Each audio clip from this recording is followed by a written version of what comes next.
Hello दोस्तों, आपका स्वागत है हमारी नई क्लास में केमिस्ट्री का। आज हम चैप्टर 1 पढ़ाएंगे। तो chapter 1 lesson number 1। Lesson number 1। तो लेसन 1 इसका नाम है विलियन। विलियन। विलियन को इंग्लिश में क्या कहते हैं? सॉल्यूशन। तो आज हम विलियन विलियन को समझाएंगे और विलियन के प्रकार कितने होते हैं और विलियन के घटक। तो आज हम क्लास में इतना ही पढ़ाएंगे, ठीक है? बाकी दूसरी क्लास में। तो सबसे पहले हम बात करते हैं विलियन। तो विलयन होता क्या है? जो दो या दो से अधिक पदार्थों का जो समांगी मिश्रण होता है उसे हम विलयन कहते हैं। समांगी मिश्रण मतलब जो किसी पदार्थ में सिर्फ जल और चीनी का घोल होता है। जैसे इसमें जो जल है उसमें चीनी जो पूर्ण रूप से मिश्रण बन जाए उसे हम विलयन कहते हैं। तो आज हम अभी दिखवाते हैं इसकी परिभाषा। तो दो या दो से अधिक दो या दो से अधिक पदार्थों का समांगी मिश्रण। तो दो या दो से अधिक पदार्थों का समांगी मिश्रण, इसे हम क्या कहते हैं? विलयन कहते हैं। विलयन विलयन कहते हैं। तो आप लोग समझ सकते हैं कि विलयन क्या होता है? दो या दो से अधिक पदार्थों का समांगी मिश्रण। समांगी मिश्रण को कहते हैं विलयन कहते हैं। अब हमने अभी विलयन तो पढ़ लिया है, अब हम पढ़ेंगे विलयन के घटक। विलयन के घटक कितने होते हैं? विलयन के दो घटक होते हैं। विलयन के पहला कौन होता है? पहला होता है विलेय। अब विलेय को क्या चीज होती है? जो इसमें से जो किसी में मिलाया जाता है। जैसे किसी पदार्थ या विलायक में मिलाया जाता है उसे विलेय विलेय कहते हैं। तो विलेय हो गया। अब यहाँ पर दूसरे नंबर पर आता है हमारा विलायक। विलायक। अब विलायक क्या होता है? जिसमें हम किसी विलेय पदार्थ को मिलाते हैं उसे हम विलायक कहते हैं। तो सबसे पहले हम बात करेंगे विलेय की। विलेय के बारे में बात करेंगे। अब हम बात करेंगे विलेय के बारे में। विलेय होता क्या है? वह पदार्थ जो किसी विलायक या द्रव में घोला जाए उसे विलेय कहते हैं। तो हम यहाँ पर लिखवा देते हैं, वह पदार्थ जिसको किसी विलायक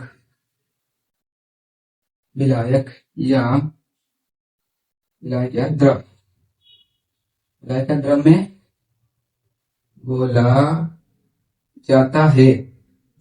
घोला जाता है उसे हम क्या कहते हैं? विलेय कहते हैं।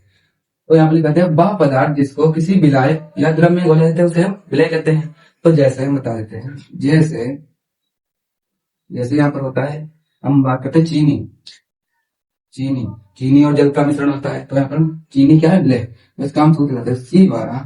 इसका सूत्र बहुत इंपॉर्टेंट होता है। तो सूत्र याद करें, C12H22O11 होता है। तो पहला उदाहरण हमारा चीनी हो गया। दूसरा उदाहरण होता है नमक। तो नमक और जल का भी मिश्रण होता है। तो नमक को कैसे लिखते हैं? NaCl। ये इसका सूत्र होता है। तो ये बहुत ही इंपॉर्टेंट है। तो विलेय क्या होगा? वह पदार्थ जिसको किसी विलायक या द्रव में घोला जाता है उसे हम विलेय कहते हैं। तो इसके उदाहरण लिखे जैसे चीनी और नमक। देखिए, अब हमने विलेय को तो समझा दिया है अच्छी तरीके से। अब हम बात करेंगे विलायक के बारे में। विलायक क्या होता है? नंबर 2 पर है विलायक। नंबर 2 पर क्या है? विलायक। विलायक के बारे में बात करेंगे। तो विलायक क्या होता है? वह पदार्थ जिसमें विलेय पदार्थ को मिलाया जाए उसे हम क्या कहते हैं? विलायक कहते हैं। तो हम दिखा देते हैं, वह पदार्थ जिसमें विलेय पदार्थ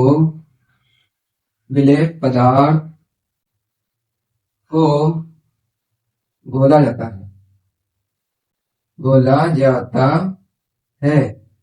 उसे हम क्या कहते हैं? विलायक कहते हैं। उसे हम विलायक कहते हैं। तो हमने विलायक की परिभाषा कहते हैं, वह पदार्थ जिसमें विलेय पदार्थ को घोला जाता है, घोला या मिलाया जाता है उसे हम विलायक कहते हैं। तो जैसे उदाहरण जैसे कि जल हो गया H2O। इसका सूत्र क्या होता है? H2O। और यहाँ पर एथिल अल्कोहल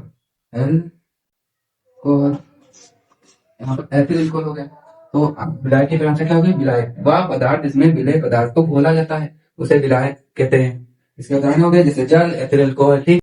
तो अभी हमने बिलियन के घटक पूरी तरीके से समझा दिए हैं, ठीक है, तो आप उनको याद कर लीजिएगा। अब हम बात करेंगे बिलियन के प्रकार। बिलियन कितने प्रकार का होता है? तो बिलियन दो प्रकार होता है। नंबर 1 पर है तनु बिलियन। नंबर 1 पर है तनु बिलियन। तो नंबर 1 पर तनु बिलियन हो गया। अब नंबर 2 पर है सांद्र बिलियन। नंबर 2 पर क्या है? सांद्र बिलियन।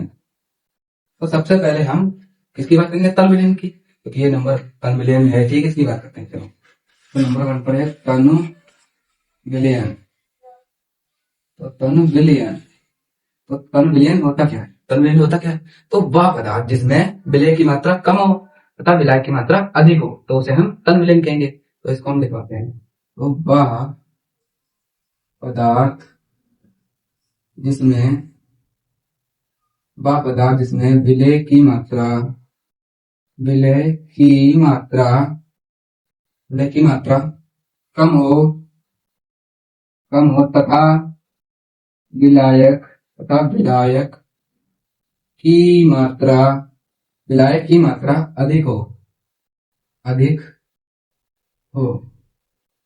मात्रा अधिक हो, उसे तनु विलयन कहते हैं। उसे तनु विलयन कहते हैं। तो यहाँ पे कहते हैं वह पदार्थ जिसमें विलय की मात्रा कम हो तथा विलायक की मात्रा अधिक हो, उसे हम तनु विलयन कहते हैं, ठीक है। यहाँ पर तनु विलयन हो गया। तो हमने अभी तनु विलयन को अच्छी तरीके से समझा दिया है, ठीक। अब बात करेंगे हम सांद्र विलयन की। तो नंबर 2 पर है अपना सांद्र विलयन। तो सांद्र विलयन क्या होता है?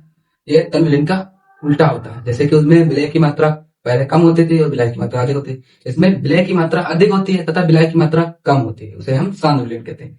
तो यहाँ पर लिखवा रहे हैं वह पदार्थ जिसमें विलय की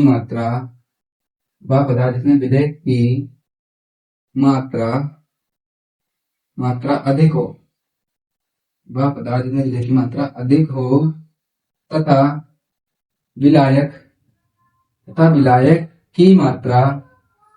तथा विलायक की मात्रा कम हो,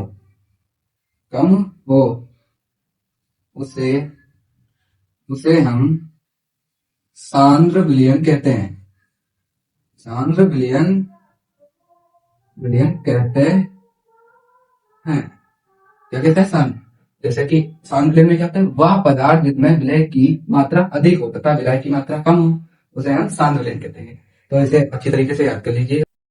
तो आज हमने विलयन के बारे में सब बता दिया है, ठीक है। तो अब हम नेक्स्ट वीडियो में संतृप्त विलयन तथा असंतृप्त विलयन के बारे में बताएंगे। तो आज के लिए इतना ही, ठीक है। तो धन्यवाद।